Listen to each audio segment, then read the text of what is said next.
বাংলাদেশের পূর্ব সীমান্তবর্তী অঞ্চলে ভারত কোনো বাঁধ খুলে দেয়নি। অতিরিক্ত পানির চাপে সেটি একাই খুলে গেছে বলে দাবি করেছেন ভারতীয় পররাষ্ট্র মন্ত্রণালয়।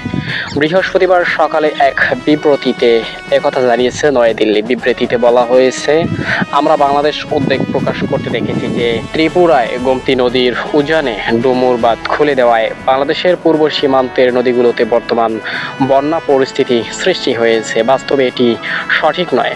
নয়াদিল্লির দাবি, ভারত ও বাংলাদেশের মধ্য দিয়ে প্রবাহিত গোমতী নদীর ক্যাচমেন্ট এলাকায় কয়েকদিন ধরে এবছরের সবচেয়ে বেশি বৃষ্টিপাত হয়েছে। বাংলাদেশের বন্যা মূলত বাঁধের নিচের দিকের বৃহৎ ক্যাচমেন্টের পানির কারণে। বিবৃতিতে বলা হয়েছে, ডুমুর বাঁধটি সীমান্ত থেকে বেশ দূরে, বাংলাদেশের 120 কিলোমিটারেরও বেশি উজানে অবস্থিত। এটি একটি কম উচ্চতার প্রায় 30 মিটার বাঁধ, যা বিদ্যুৎ উৎপাদন করে ভারতীয় গ্রিডে সরবরাহ করে এবং সেখান থেকে বাংলাদেশও 40 মেগাওয়াট বিদ্যুৎ পায়। ভারতীয় পররাষ্ট্র মন্ত্রণালয় বলেছে, প্রায় 120 কিলোমিটার নদীপথে আমাদের অমরপুর, সোনামুড়া এবং সোনামুড়া 3টি পানি স্তর পর্যবেক্ষণ সাইট রয়েছে।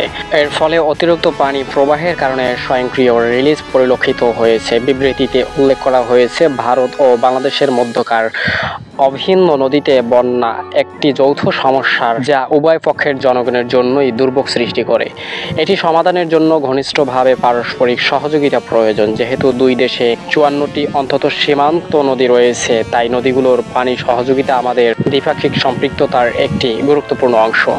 আমরা দ্বিপাক্ষিক পরামর্শ এবং প্রযুক্তিগত আলোচনার মাধ্যমে পানি সম্পদ এবং নদীর পানি ব্যবস্থাপনার সমস্যা ও পারস্পরিক উদ্বেগ সমাধানে প্রতিশ্রুতিবদ্ধ।